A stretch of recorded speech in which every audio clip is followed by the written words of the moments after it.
Hello, everybody. Welcome to the Buckeye Weekly Podcast. I am Tony Gerdeman here, as always, with Tom Orr. Tom, how's it going? Tony, we are T minus 2 days, 2 days from right this very second as we're recording, which means less than 2 days from when everyone's listening. We're going to be in the middle of the spring game. I can't wait. I look at you. I like you making your thinking face. Like, is that how time works? Yes, time moves forward. That is how it works. Yes. Don't talk to me about getting numbers of days confused, Mr. Somehow you misplaced 10 days in your morning scoop daily countdown between now and the Minnesota game. That's the past. We're talking about the future. Saturday's the future. Stop trying to live in the past. Okay. All right, Tom. We can do that. Yesterday, when people are listening to this, today is Thursday. We got to live in the present. Today, we talked to Parker Fleming, the new special teams coordinator for the Ohio State Buckeyes. Also talked to Brian Hartline. And 4 receivers, Tom, I'm going to be able to get all of these. Garrett Wilson, Chris Olave, Jaxon Smith-Njigba, and Jameson Williams. Not necessarily in that order, but those were the 4 we talked to. And it was good to finally get to talk to some wide receivers and hear what they had to say about, there's a lot of talk about Marvin Harrison, but we'll get there later. And we've got time for that.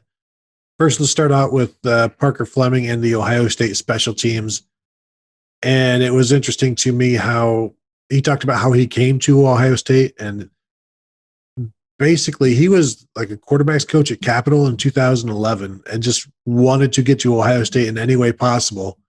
And Urban's first coaching staff had an internship on special teams available. And Parker Fleming, knowing nothing about special teams or whatever, because he's always been a quarterback, he's like, whatever it took to get in the door at Ohio State, he was going to do.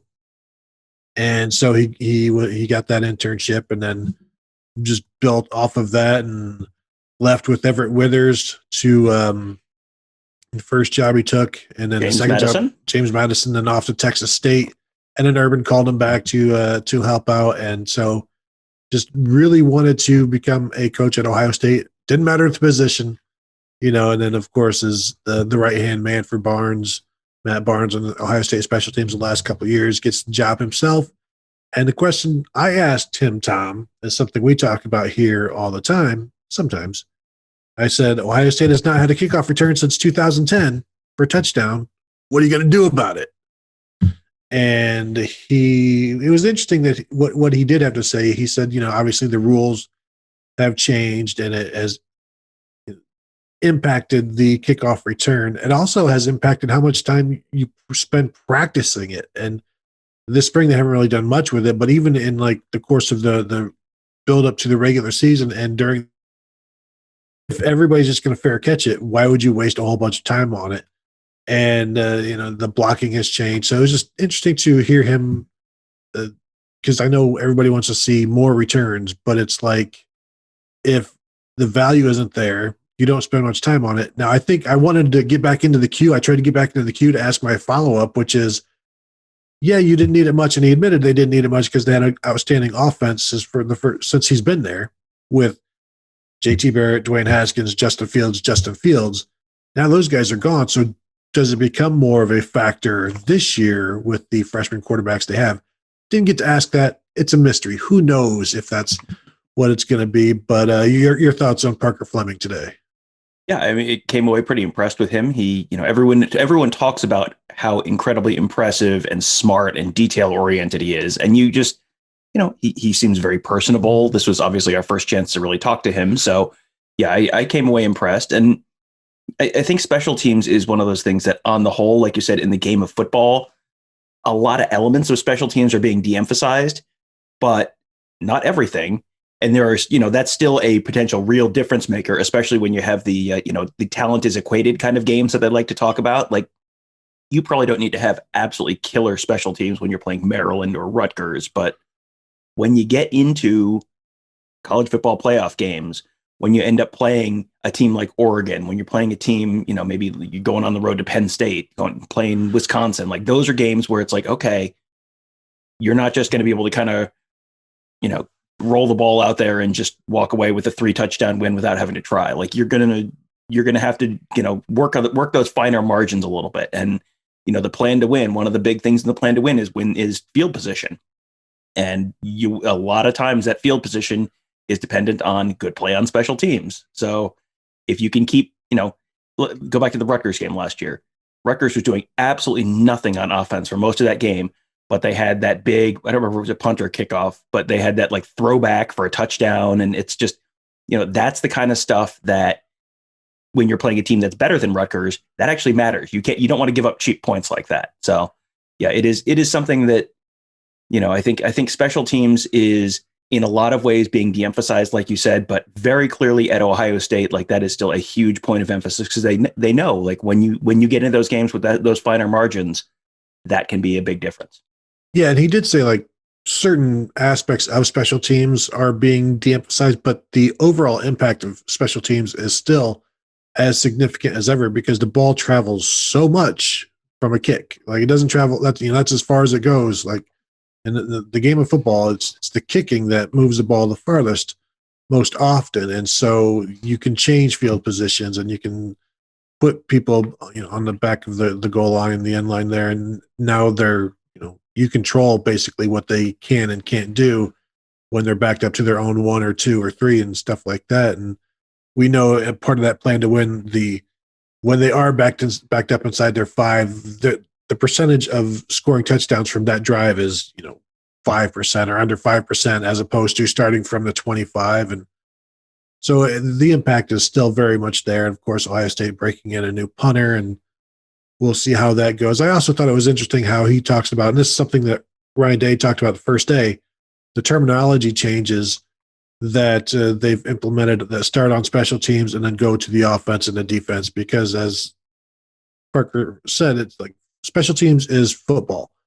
And the same technique they teach using somebody to be a gunner, Josh Proctor, for instance, he said, the same technique we use for Josh Proctor to be a gunner and get to the ball is the same we would use for him to blitz from the safety position. And there are other aspects and examples like that where you teach that because everybody's learning special teams, and then they can take that to their offense and defense, and then can also come back at any time. So that was one of the things that Matt Barnes had been trying to do for a couple of years, and they finally, Ryan Day, I think, finally fully committed to it this year, and things seem to be going well. But still like to see some actual explosive returns. He did say they need to be more explosive. We'll see. I don't know, Tom. Over, under kickoff return touchdowns this season. Under. 0.5. Under. I mean, this is like one of these annual things that Ohio State, it's like, oh, well, certainly the tight ends are so talented this year that this must be the year that the tight ends will have like Ricky Dudley numbers. And somehow it never is. And this will not be the first year that Ohio State has exceptionally spectacular skill talent and guys back there waiting for those kickoffs, that are faster than anyone on the opposing team, more elusive than anyone on the opposing team, and yet somehow it never happens. And so, yes, I will go ahead and take I will take 0. I will give you every other possible number, and until it happens, I will continue to win. Well, Tom, that's because you're thinking of it in terms of a 12-game schedule. I, of course, am thinking of it in terms of a 15-game schedule, and I will go over. I think it happens this year, maybe via, say, like Cody Simon grabbing an onside kick and just returning it that way. Like, there was a Sun Bowl between, I'm going to say, this is the stuff I can remember when I'm trying to remember where I parked my car at Kroger. Like there was a Sun Bowl between Northwestern and like UCLA maybe 15 years ago, where I think it was UCLA had an onside kick and just like all the Northwestern guys just like watched it bounce and UCLA just went yoink and ran it in for a touchdown. So yeah, it could be, you could have something like that, but yes. Until, barring something like that, my plan to will include betting against the Ohio State team running back at kickoff for a touchdown. That's disgusting. What about punt return? You think Garrett Wilson or Jaxon Smith-Njigba get something done there? Yes, and here's the other thing. Like you have many more opportunities to return punts at Ohio State than you do kickoffs because, when you're playing a team like, say, Akron, where you have just a monumental talent advantage. Which do you think Akron is going to be doing more times, probably by a factor of 5, kicking the ball off or punting the ball? I'm going to guess that you're going to get approximately 2 kickoffs in that Akron game. One after they kick a field goal to go down 28-3 in the second quarter, and then once at the start of whichever half you're receiving the ball. And if you're Akron and you're smart, you might be onside kicking one or both of those, because what the heck do you have to lose? So, you have so many fewer opportunities when you are a pretty decent defense that's not giving up a lot of points. If you're stopping the other offense more than 50% of the time, you're probably going to be getting more punts than kickoffs. So there you go. It's math. It is math, and it maybe even a little science. What do you think about that? Just a little bit. Just a little. So let's talk about the receivers, as mentioned. Talked to Brian Hartline, and I think the last show we talked about how, or just mentioned that Brian Hartline is kind of reserved in how much praise he gives his guys. That was certainly not the case today. Like, he was raving about everybody that was asked about, and maybe nobody more so than Julian Fleming, who has been dealing with an injury that he's had since a medical thing that he's had since high school. I think a shoulder that they've had to get cleaned up. And I think Hartline even said he's been like playing with a brace, like a linebacker brace is what he called it, on his shoulder. And we saw Fleming out there for Justin Fields' pro day yesterday. We saw him a little bit on Monday, but he's been limited. And so, but there was no like, well, he needs to do more of this and he needs to do more of that. It was just all like, he is really good. He's the combination of size and speed and strength is elite. All that he really needs to do is just get healthy, and then everybody's going to see it. That was the message that I got from Hartline. It's just the only thing holding him back right now is his health. And once that is no longer an issue, like, he's going to take off. Well, and, that is, number one, probably true based on his track record, based on his pedigree coming out of high school, based on the fact that he has had some, medical stuff that's kind of held him back a little bit. And also, it's a pretty crowded wide receiver room, and it's not super easy to get to the top of that depth chart. So that's all true. This is also, I think I was not the only one on our staff who picked up on this. But, as he's talking about it, normally when you hear Hartline talking, you hear him talking about all the stuff guys have to work on. It's like, he's working some psychology there. If you're having a tough time, if you're a little bit down because you've had a shoulder injury and you're a little stuff out of your control has kept you from doing what you probably think you should be doing by this point in your career, you might need to get brought up a little bit. Like, the psychology can work a couple different ways there. So yeah, you could certainly look, see a little bit of that there as well. But, for sure, you look at his measurables, you look at his track record. I mean, he is a freakish athlete. He is someone who sure seems like if he's healthy, he's good enough to be a regular part of this rotation. I don't know if he's starting, especially this year, because you've got 2 potential first round picks at the starting wide receiver spots. So, and another guy who probably will be a first round pick in a couple of years. So that is not the easiest rotation to crack into the starting lineup for. But, if he has a good summer, good fall, absolutely, I would expect him to be a regular part of that rotation this fall. Yeah. When Jameson Williams calls you really fast, like he would know. So, and that's what he said about Julian Fleming. And it's like, people got to see a little bit of him last year, but it seems like from the people you talk to at Ohio State and teammates and coaches, it's like you really haven't gotten to see it yet. And hopefully this year we will. While we're talking about the outside guys, Garrett Wilson back outside at X now and will be there this year.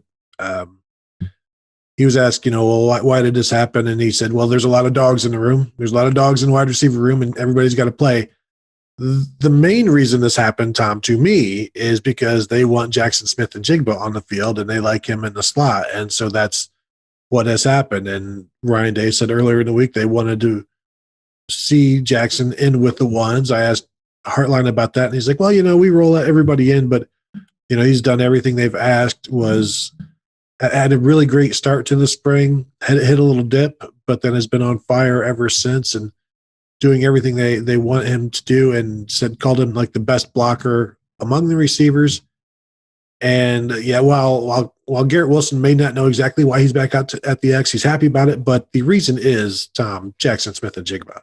Oh, for sure. And this is not something that's that should be news to anyone who has listened to this podcast before. I think we have brought his name up once or twice as a potential future impact player. But I mean, you saw it for yourself last year. Like, it took exactly one game, that Nebraska game, where he had that catch in the back of the end zone, and then everyone was kind of like, oh, okay, good. So they were telling the truth. Hey, okay, turns out he's good. All right, let me write that down.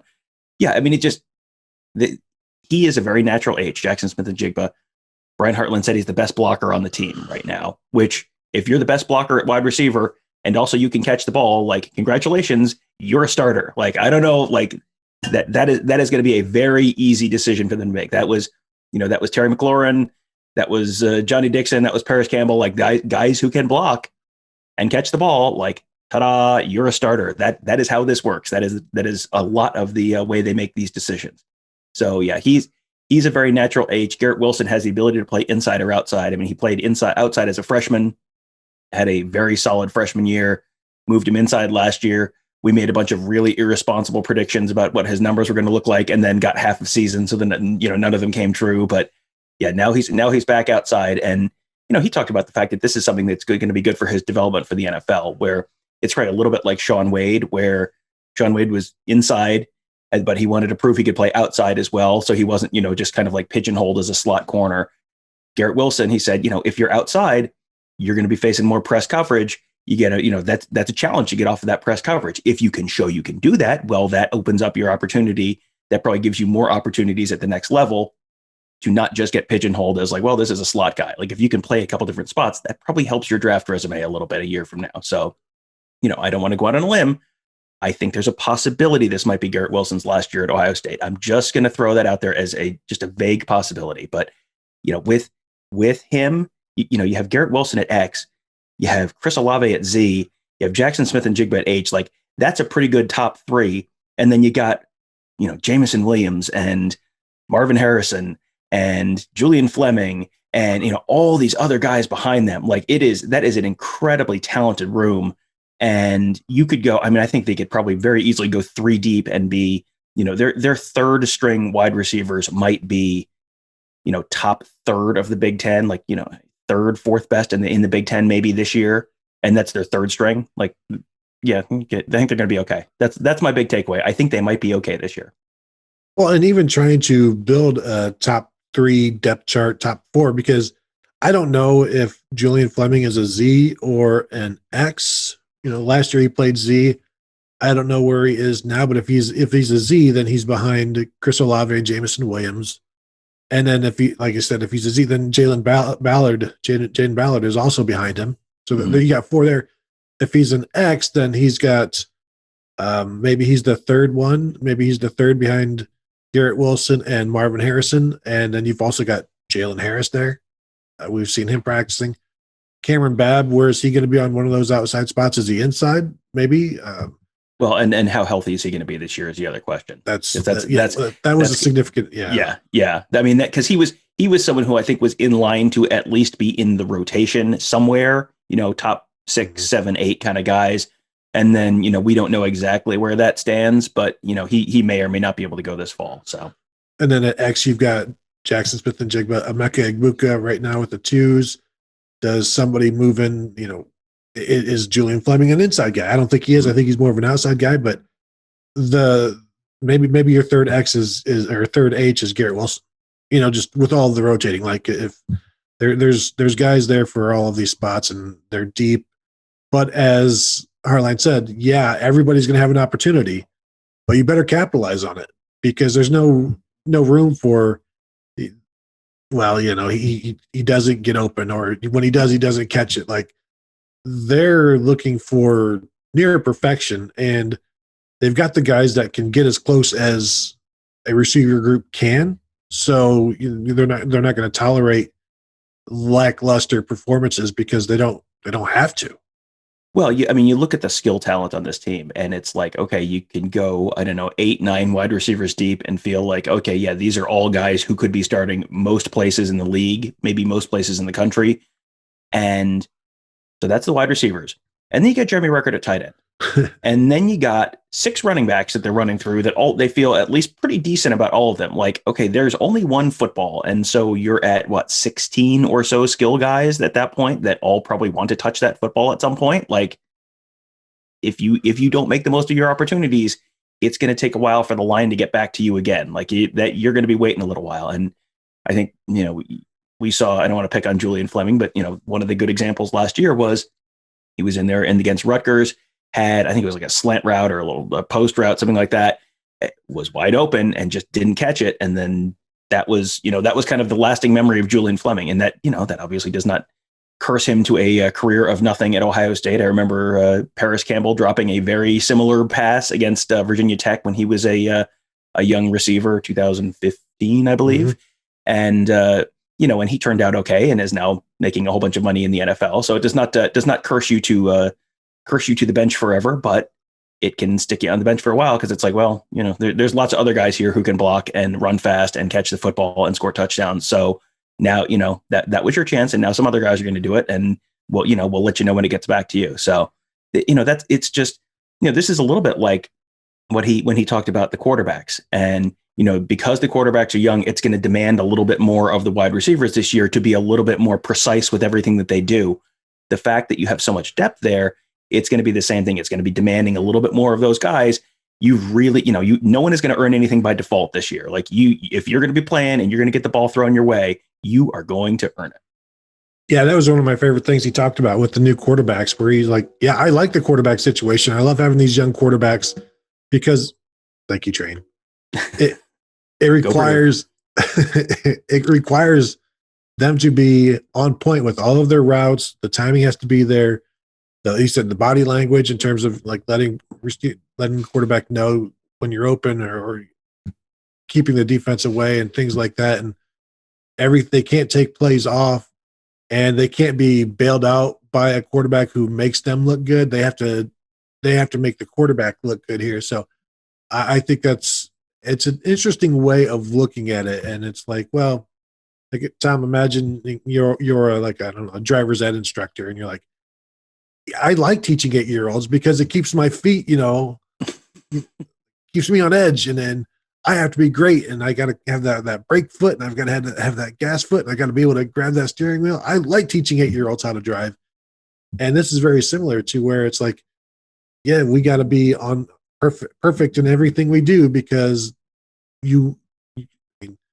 without the ability to get open and all that, we know quarterbacks are going to struggle. And so they have to be even better than they would be for a Justin Fields. Justin Fields can throw them open. Now they almost have to catch themselves open. I don't know, but, run themselves open, basically. Well, yeah, Justin Fields was always trying to fit the ball into like very tight windows. And, even he sometimes was a little bit hesitant to try and really, really force it in there, because one of the big things is don't turn the ball over. And younger guys are going to go one of two ways. They're either going to be like overly conservative with that, where they really don't want to turn the ball over, or they're going to be a little too YOLO with the ball. And that generally will get you pulled off the field if you're taking too many chances, because chances don't always work out great. So they are going to have to, the goal for the wide receivers this year is don't be one step open, be 3 steps open, make it an easier throw. I mean, this is kind of a variant of, Ryan Day last year talking about Justin Fields and how sometimes you're in the wrong play, or you're in the wrong whatever. And sometimes Justin Fields just has to make him look good. He's got to just kind of bail him out and make him look good. Sometimes the wide receivers this year are just going to have to make the quarterbacks look good. And that will probably come with, can you get 3 steps behind the defensive back and make it a much easier throw for the quarterback? Can you, are you Jaxon Smith-Njigba, where you're basically Spider-Man and you can catch anything within a 6-foot radius of your torso? Like, you can make a quarterback look good or bad if you catch a ball that's a little, that is theoretically just about uncatchable, or don't catch a ball that, maybe you should. Like, both of those count on the quarterback stat sheet, and it's really the wide receiver making the difference there. So yeah, if they can. It seems like this is a talented enough group. Like, we have seen Garrett Wilson make insane catches. We have seen Jaxon Smith-Njigba make insane catches. We have seen Chris Olave get extremely open over the years. Like, this is a wide receiver group that could make this quarterback class look, whoever that starting quarterback is, they have the ability to make them look even better than they are. You mentioned Spider-Man, so let's talk about Marvin Harrison Jr., who had his black stripe removed. Emeka Egbuka had his black stripe removed. Brian Hartline was asked, why did that happen? And he said it's not really his call. It's as much about the other coaches and the other players advocating for it, and how they do in class and how they carry themselves. And I think I asked Jameson Williams about what did they do, and he said, he's been one of the guys advocating to get those black stripes removed because they're always making plays, but especially Marvin Harrison. Chris Olave called him the real deal. Jameson Williams called him a ball hawk. Brian Hartline couldn't say enough good things about him as well. And it sure seems like this is the guy we've maybe if we had seen more, and what we have seen, he's always scoring touchdowns. But I'm wondering if we had gotten to see more like early on, like we did with Jaxon Smith-Njigba and Garrett Wilson, would our own eyes be letting us know rather than just hearing it from others that, yeah, this is the next guy. And they all play different positions. Although I guess Garrett Wilson and Marvin Harrison this year play the same position. They're all different guys, but like he should have been a top 10 player in the nation, apparently. Yeah, I mean, this is again like this is the challenge of spring is when we don't get to watch a whole practice, or we don't, we got 3 practices this spring, and one of them you were there for like just basically the stretching period, and we got a couple where we got to watch a little bit more, but 6 periods, but you're not watching a ton of like 11 on 11 or even 7 on 7 for the most part. So you're making these judgments based on very small samples of information. And at that point, you have to kind of rely on all the other indications around you. Is everyone talking about this one young guy? Did this one young guy lose his black stripe like historically early? When you go to practice, when we are at practice, do you hear that same name over and over and over again in good context? Like all of these things are, this is like circumstantial evidence, but you pile enough of that together, it's like, okay, yeah, there's probably something there. And I am extremely interested to see him, probably get a little bit more run during the spring game. I think my expectation is they're going to have the quarterbacks throwing a lot.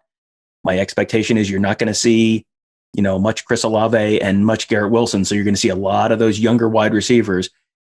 I think you're going to see like 1 or 2 of those guys like really jump, and a lot of times it's not like, look at the final stat sheet and, hey, this guy had 5 catches for 75 yards. That's really impressive. Like a lot of times it's just like that one flash where it's just like, okay, so that's in there. Like 2 years ago, it was Garrett Wilson. He went up in the corner. I think it was pretty late in the game. Like went up in the corner, up over a cornerback, pulled it down, got a foot down in the corner of the end zone. It was like, all right, so that's in there. Okay. I think that's going to be what we maybe get a chance to see with Marvin Harrison this weekend. And you don't want to put unrealistic expectations on anyone, but I think we have a decent track record at this point of looking at the wide receivers and going, that looks like it should. 2 years ago, it was Garrett Wilson, where it was just like, he's just running these little short individual drills. And it's just like, you just look at the explosiveness. You're like, okay, so that's a thing. And then last year it was Jaxon Smith-Njigba just catching everything that was thrown to him. Like, okay. So I'm very interested to see if we walk out of the horseshoe on Saturday afternoon going, okay, so that's Marvin Harrison. Now I think we have an idea what Marvin Harrison could be. Over under on touchdowns on Saturday for him, 1.5. I'm going to throw it out there to see if you'll go on the over. I think under is the responsible answer here. I mean, I think it would not surprise me at all if it was over, because I think they're going to be throwing the ball a lot. Although, I mean, with all of these over-unders, as we talked about on the last show, with all of these over-unders, it's like, well, how much football is there actually going to be? And true, will the second half of the game be all red zone drills? Because if the second half of the game is all red zone drills, well, then I'll probably take the over, because he might catch 3 touchdowns in 5 minutes. So there's a lot of variables at work here, but I think the responsible answer for me, the answer I'm supposed to give you is under. So I will say under. They don't call it gambling because it's responsible. Let me write that down. There's no gambling in Ohio, Gerd, yet. True. Yeah, exactly. Chris Olave talked about why he came back and felt like he wanted to get stronger, which I think that was maybe his only knock from scouts, was that he just needed to add some weight, get stronger. He also mentioned that he didn't want to leave Ohio State with that last game being his still stuck in his craw. And I'm just wondering if this poor kid could please have a season ender where he's not just this sad walking down the road, the Incredible Hulk music, piano tinkling in the background. Can we just please, for this person alone, for Chris Olave, allow him to leave a season as a happy college football player? You're saying that, and first of all, I'm thinking about an Ohio State uniform with alternate uniform with purple pants now. Which I mean, I don't know if that's going to be in the rotation this fall. But I'm just as you're painting that picture, I'm just thinking like, okay. But the second takeaway there, you go back to the Fiesta Bowl against Clemson 2 seasons ago, and how despondent he was after that game, and then you look at him during the second half of the Clemson game. This past season, and it was like that is about as happy as a human being can possibly be without like exploding.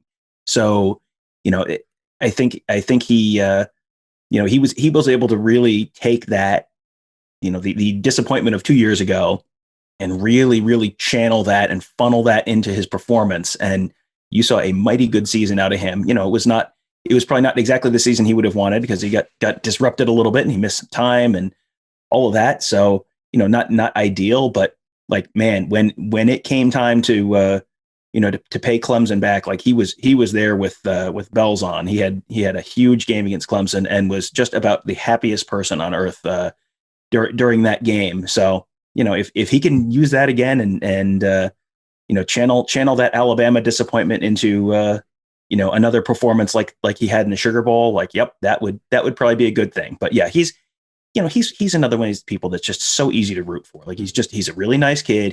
everyone constantly talks about how he always does the right thing. He's always in the right place. He's always doing the right thing. He's always doing things exactly the way you're supposed to. And, the 4 to 6 to AB and finishing the drill. And he's always the example of what you're supposed to do. So yeah, he is someone who, it would be very nice to see Chris Olave have like a really nice ending to his career. Like whatever that looks like, it would be really nice to see that happen for him this year. That was one of the reasons I asked about, he is the leader of the room now. And that's why I wanted him to talk a little bit about the leaders for him when he was a young guy. And it goes back to Terry McLaurin, Johnny Dixon, Paris Campbell. He mentioned CJ Saunders, all of these guys who also predate, date back to like Evan Spencer and Devin Smith and Michael Thomas. You have this lineage that he is now passing on to Jaxon Smith-Njigba and Julian Fleming and these guys. So it's just good to see the brotherhood and all of that. And I think another aspect of that was mentioned by Jameson Williams, because he was asked, do you feel left out in this offense? It's Chris Olave, it's Garrett Wilson. And, do you feel that you're left out? And first off, he said he felt like he had a good season last year and had fun, but then, he doesn't feel left out in the office. He doesn't worry about being given credit from the outside because he knows it will eventually come. The touchdown against Clemson is setting up for more, but just the fact that you've got this guy who is clearly overlooked, or it's like an afterthought in the passing offense compared to Wilson and Olave, and now has lost his position, the starting position, to Garrett Wilson, even though I think he's going to play quite a bit. And there's no, like, he seems as happy as he ever was. When I asked him about Marvin Harrison and Emeka Egbuka, he smiles, and you always see him in the videos that Ohio State produces that, he's always in the background, happy for everybody. And so that's another aspect of that wide receiver room. You've got the leader in, like Chris Olave and Garrett Wilson as well. He mentioned that he's stepping up. And you also have the energy giver of a Jameson Williams rather than the energy taker, something that Urban Meyer always talked about. And they mix well. And I think it's good that you've got a guy who could be getting more passes almost anywhere else, but is happy where he is and in his role at Ohio State doing what he's doing. Yeah, I mean, a lot of times you hear guys say like, "Oh, no, it's fine. I'm happy for my teammates. I'm just as happy when they score a touchdown as when I score a touchdown." And it's kind of like, "Are you really?" And then, but if you search my username on Twitter and then search Jameson Williams' name, I have a recurring feature on Twitter called Jameson Williams is extremely excited for one of his teammates. And it's all pictures of someone else scoring a touchdown and Jameson Williams looking like he's about to explode with joy, like screaming, smiling, so excited. One of them is Damon Arnett running back a pick six against Indiana, and you just see Jameson Williams in the background with this big groovy grin on his face, going, "Yeah, run, go." Yeah, and Trey Sermon last year in the Big Ten championship game. It's just he is just legitimately like a good teammate, happy for his teammates, happy to be there. Like, and he said, as he said, like it'll come, like it'll happen. He's, yes, it feels like he's been at Ohio State forever. This is only, he's only done 2 seasons, and one of them was this weird wonky second year. So it's going to take a little time, and that's okay. Like you are not like behind schedule. If you were starting and scoring a touchdown in the college football playoff during your second year, like you are not behind schedule. You're doing just fine. And this is a very talented wide receiver room, and snaps are going to become hard to come by, but they're also going to rotate. This is not going to be just 3 guys playing every snap. Like you're going to rotate. If you are in that top 6, you're going to be playing quite a bit. So I think he knows that. I think he knows there's not a lot of opportunity there. And, if you're able to not have the, have a little bit of an abundance mindset rather than a scarcity mindset, like be happy for everyone. Don't look at, someone else scoring a touchdown as, well, I wish I had scored that touchdown. Like he very much seems to have the right attitude on all this stuff. And, and that's something that he has the ability. He's in the rotation. He's out there all the time. Like he's exactly right. Like it's going to happen. It's just, it hasn't happened yet. And I go back to the Johnny Dixon, Terry McLaurin subbing each other out so that the other guy could score. Mm-hmm. And that's all gotten passed down. Anything else that you wanted to touch on before we get out of here and the yard work outside my window gets any louder? Aren't we supposed to keep recording until the leaf blower is directly on the other side of the glass? No. Fortunately, I was muted while you were talking, and it has moved. The neighbor has moved. No, I think I'm just delighted that we have the spring game coming up. I'm really looking forward to having a nice Saturday in the Horseshoe and getting to do cover a full Ohio State game, ish. I don't know exactly what the game's going to look like, but we'll be there, and fans will be there, and the band will be there, and Brutus will be there, and it's like, all right, this represents real significant progress for us as a society, and also there's football, so seems pretty win-win. It'll be like a spring game from like 1991 or something, where it's not totally crowded, but there's enough people there to create some noise. I think the wide receiver play may be slightly better than 1991. I'm just going to go out on a limb there, but quarterback play too. Probably, yes. Although I don't know if any of them, I guess we'll see whether any of the quarterbacks have their ears pinned back. I'm not sure. Speaking of the quarterbacks, I am interested to talk to them after the game. I'm looking forward to that. Do you think it'll happen? Well, spring is a time for optimism, Gerd, and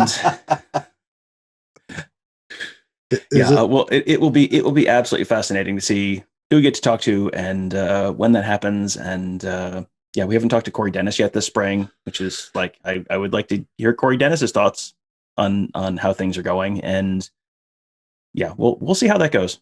You know what I would do, Tom? For my advice for Ryan Day, okay, you split up the teams, and we should get those teams today or tomorrow. I'm gonna guess we're gonna get our rosters. Yeah, get the Scarlet and Gray game rosters on Friday usually. But you have CJ Stroud on one team, Jack Miller on the other, and then the coin flip has Jack Miller starting the game first. Mm-hmm. Like that team will receive the kickoff, because now it's like, what do you mean Jack Miller started the game? Why you keep saying CJ Stroud is number 1? Jack Miller was the first quarterback on the field. That way you can avoid all of that and say, see. Didn't we do a big article 4 years ago when it was Dwayne Haskins versus Joe Burrow and who's going to be the first one out there? Pretty sure we had like an article ready to go with who's the first one out on the field. And I think it was Joe Burrow, and I think it didn't end up making a big difference. So, but anytime you can read way too much into something, you can't pass that chance up. That's right. That's why you got eyes, it's like, that's why you wear glasses and you get LASIK so that you can read into stuff that you would have just ignored with your blurry vision. So, but anyway, Tom, I think that'll do it. I'm looking forward to this weekend. It'll be fun. It's always fun to be back in the shoe. The weather will be okay. 59, cloudy, perfect. It's like October weather. Mm-hmm. Yeah, so, this is going to feel like real, honest to goodness football weather, which is always nice. Like I much prefer spring game weather to like early September weather when it's 9,000 degrees. So yeah, I'm always up for good spring game. Not 30 degrees, not raining sideways. Like, yeah, as long as it's not raining, like I'm in. Yeah, I like the noon games in September where I always talk about how they feed us, or they used to feed us, like eggs and sausage and hash browns, and your eggs would continue to cook from the window, the sun beaming through the window. Of course, we don't have to worry about that. There will be not much sun. Also, there will be no food. So what are you packing? What are you packing for Saturday? I don't know. I haven't planned that far ahead. I'm assuming. I'm assuming they're not feeding people in the press box, but I'm assuming that the photographers down on the field. There's probably going to be some kind of steak or no. Fish bones. Fish bones, fish heads. Just a bucket of fish heads in the bunker under south stands. That's all we deserve. You know it. I mean, we know the show has a clear stance on photographers. It doesn't matter whether one of us is a photographer now or not. I was going to say I cared for that stance a lot more before I was officially a photographer, but here we are. That's fine. Life comes at you fast. It sure does. So that will do it for today's show then, and for this entire week. I want to thank you all for listening. Make sure to check out BuckeyeScoop.com. Bill Green has released. He talked to an NFL scout about Ohio State's draftees on offense and defense, and has some interesting stuff there. I'd recommend checking that out. His chat is also going on all day today. And this weekend is going to be, we'll have photos, we'll have video, we'll have interviews, and we'll have plenty of analysis.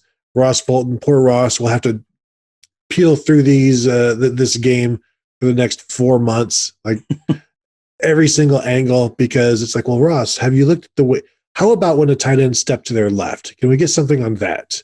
And so he'll be, I just can't wait. And I know he can't wait either for the first 3 viewings of the spring game. Then it might get a little old, but that's all going to be at BuckeyeScoop.com here in the very near future. So be sure to check it out. And we will see you before the game and then after the game on Saturday. So have a good one.